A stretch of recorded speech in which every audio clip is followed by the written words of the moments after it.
사연자분께서는 투자자로서도 지금 활발히 활동하고 계시는데 전문 투자자 자격을 얻었다라고 하셨어요.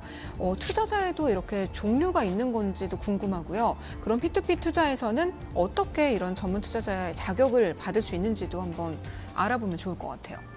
네, P2P 투자자는 네 가지로 분류를 구분할 수가 있는데요. 첫 번째로는 누구나 될 수 있는 일반 개인 투자자가 있습니다. 네. 그리고 일정 소득 조건이 됐을 때 자격이 부여되는 소득 적격 개인 투자자가 있고요. 그다음에 개인 전문 투자자, 마지막으로는 이제 법인 기업임을 증명하게 하면 되는 법인 투자자 등 이 네 가지로 구분할 수가 있는데요. 첫 번째 일반 개인 투자자는 앞서도 제가 말씀드렸듯이 2천만 원이 한도입니다. 네. 그리고 소득 요건을 구비한 개인 투자자는 4천만 원이고요. 그리고 개인 전문 투자자와 법인 투자자는 이 한도에 제한이 없습니다. 이 세 가지 조건 중에 하나라도 만족을 할 경우에는 네. 전문 투자자라고 인정이 되는 건가요? 네, 맞습니다. 우리 사연자님께서는 지금 전문 투자자 자격을 얻으신 분인데요. SLB 상품에 대해서 좀 샅샅이 알고 싶다라고 하셨어요. SLB 상품에 대한 이해가 그럼 가장 먼저 필요할 것 같은데 기초를 다진다는 의미로 다시 한번 저희가 SLB 차근차근 한번 설명을 드릴까요? 네, SLB 상품이란 세일 앤 리스백, 매입 후 임대를 주겠다라고 하는 상품이고요. 한계 차주, 즉 다시 말해서 예전의 표현으로 하면 이제 좋지 않은 표현에서 이제 없어졌지만 하우스포라는 말이 있습니다. 네. 그래서 대출 원금과 이자를 상환하기에 부담을 느끼는 한계 차주 또는 3개월 이상 연체되고 있는 차주를 상대로 해서 주택을 매입을 해주고요. 그 매입하고 있는 주택을 한계 차주에게 다시 임대를 할 수 있게끔 권한을 줘서 주변 시세보다는 좀 더 저렴한 시세로 임대료를 받고 이 매입을 하는 비용은 투자가에게서 받아서 한계 차주에게서 들어오는 월세를 투자금으로 돌려주는 상품입니다. 부동산 상품 중에서 가장 안정성이 높다라고 평가받고 있는 주거형 상품. 그 중에서도 아파트 상품을 우선 배당으로 하는 상품을 SLB 펀드 상품이라고 말씀드릴 수 있을 것 같습니다. 네, 우리 사연자님 좀 이해가 되셨나요? 세일 앤 리스백이라는 단어를 좀 풀어서 설명을 생각해 보시면 이해가 좀 더 쉬우실 것 같아요. 사연자님께서 상품에 메리트가 좀 있으면 이 8천만 원을 다 투자할 마음이 있다라고 하셨는데요. 다른 상품과 조금 차별화된 점, SLB 상품만의 메리트라면 어떤 것들이 있을까요? 주택 가격이 만약에 계속 상승한다고 했을 때 앞서도 말씀하셨듯이 바이백 옵션을 행사를 할 수가 있어서 주택을 시세보다 이제 저렴하게 이제 매입할 수 있는 그런 메리트가 있죠. 자, 그리고 가장 큰 특징인 임대가 이미 차여 있는, 즉 실거주 중인 한계 차주가 있는 상태에서 이 투자 상품을 시작하다 보니까 안정적인 임대 수익이 가능하다는 장점이 있습니다. 무엇보다 주변 시세보다 저렴한 월세로 임차인의 공실 위험이 적다는 특징이 있고요. 마지막으로 이제 사연자분이 이제 오래전부터 투자하셨다시피 이 P2P는 27.5%의 이제 이자 소득세를 내셔야 합니다. 자, SLB는 P2P만 있는 게 아니라 이 펀드 상품이 또 있습니다. 그 SLB 펀드 상품에 투자를 하시면 이때는 이제 15.4%의 이자 소득만 내시면 되기 때문에 무려 12.1%라는 절세 효과를 누릴 수 있다는 게 가장 큰 메리트이지 않을까 싶습니다.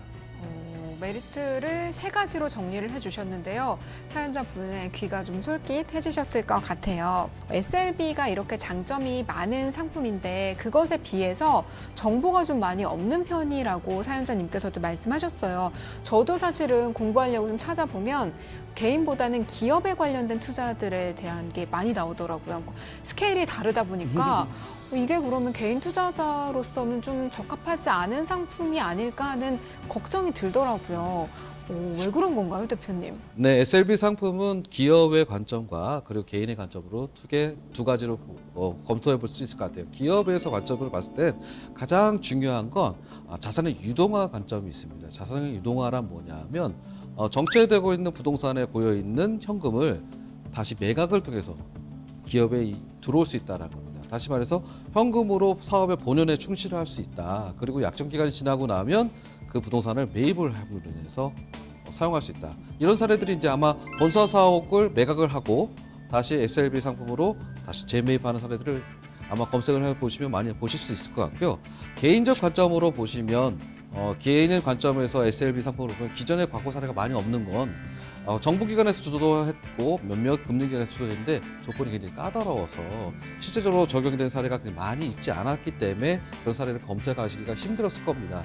근데 이 SLB 상품은 향후에도 많이 규모를 확대하려고 정부기관에서도 추진하고 있으니까 아마 많은 적용 사례를 보실 수 있을 것 같습니다. 네. 자, 그러면 SLB 상품에 우리가 투자를 했어요. 투자한 다음에 이게 잘 돈이 굴러가고 있는지, 내 투자가 잘 되고 있는지를 확인해 볼 수 있는 방법이 있을까요? 네, 내가 투자한 상품의 이 이자 상환 스케줄은 물론 상품의 진행 사항은 이 P2P 플랫폼을 통해 공시된 자료에 따라서 진행 상황을 확인을 할 수가 있습니다. 여기서 이제 말씀드리고 싶은 거는 플랫폼은 수시로 확인해 보되 내가 언제든 투자한 물건에 대한 정보를 별도로 저장해 두라고 말씀드리고 싶습니다.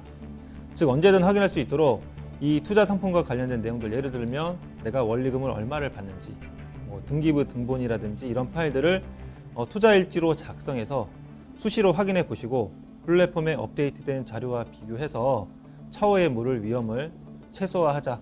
네, 소잃고 외양간 고치면 안 되겠죠. 네. 플랫폼에 접속을 해서 내가 투자한 상품이 어떻게 지금 진행이 되고 있는지를 살펴보는 건 물론이고 거기서 그치지 않고 개인적으로 투자 일지를 좀 작성하는 방법을 추천해 주셨습니다. 자, 그렇다면 또 SLB 상품 투자할 때 혹시 주의해야 할 점들 어떤 것들이 있을까요? 모든 투자의 가장 중요한 건 리스크 헤지입니다. 이와 마찬가지로 SLB 상품에서도 가장 중요한 건 리스크 헤지 방법에 대해서 주의 있게 봐야 합니다. 한계 차주 입장에서 SLB의 리스크 부분은 무엇일까요? 그렇다면 그것은 즉 매월 내고 있는 월세입니다. 월세가 만약에 들어오지 않으면 어떻게 해결할 방법이 있는지, 이것에 대한 해지 방법들이 어떻게 준비가 되는지 굉장히 중요한 포인트입니다. 왜냐하면 투자가 입장에서는 한계 차주가 매월 내고 있는 임차료가 꼭 수익금이 되기 때문에 수익금이 안 들어오면 투자에 굉장히 리스크가 생기겠죠. 그렇죠. 그러니까 그것도 어떤 방법으로 해지를 하는 방법이 있는지 검토해 보실 필요가 있는데요. 통상적으로 어떤 방법들이 있는지 제가 간략하게 예를 들어 설명해 드리겠습니다. 첫 번째로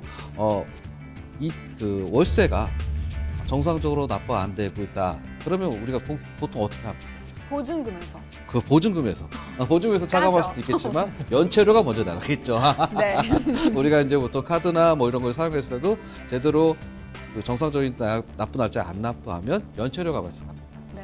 그래서 이제 월세를 내고 있는 한계 차주가 제때 내지 않으면 연체료가 부담할 수 있다. 라는 게 첫 번째 리스크 헤지 방법이고요. 그럼 한계 차주 입장에서는 예. 월세를 못 내는데 연체료는 어떻게 낼까요? 그렇죠. 이제 그 부분에 대한 것이 첫 달 월세를 못 냈다가 두 달 때 낼 수도 있으면 연체료가 그때 포함해서 낼 수 있겠죠. 근데 이게 3개월 이상 연체가 된다라고 네. 하면 그런 말씀해 주신 것처럼 보증금에서 차감을 하는 방법이 있습니다. 네. 근데 이 모든 것이 연체가 계속적으로 발생하면 아무래도 이제 법적인 문제가 발생할 수 있겠죠. 그래서 한계차주는 모든 상관례상 이것에 대해서 주의하셔야 될 부분이 있습니다. 그리고 또한 투자가 입장에서는 P2P 상품입니다. 이 SLB 펀드 상품 자체도. 그러니까 원금이 보장되지 않는다는 것이 굉장히 중요한 포인트라고 생각하니까요. 한계차주에 대해서 꼼꼼한 서류, 그리고 투자를 관리하는 업체에 대해서 주의 있게 관리하셔야 될 것 같다고 생각합니다.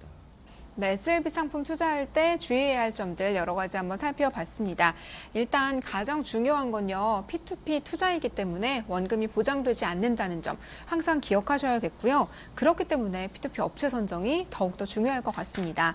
또 한 가지가 리스크 해지 방법인데요. 투자이기 때문에 언제나 리스크가 존재할 수 있다. 하지만 투자자 보호를 위해서 어떤 보호 장치들을 갖고 있는지 이 점을 투자 전에 미리 좀 꼼꼼하게 살펴보셔야 될 것 같습니다.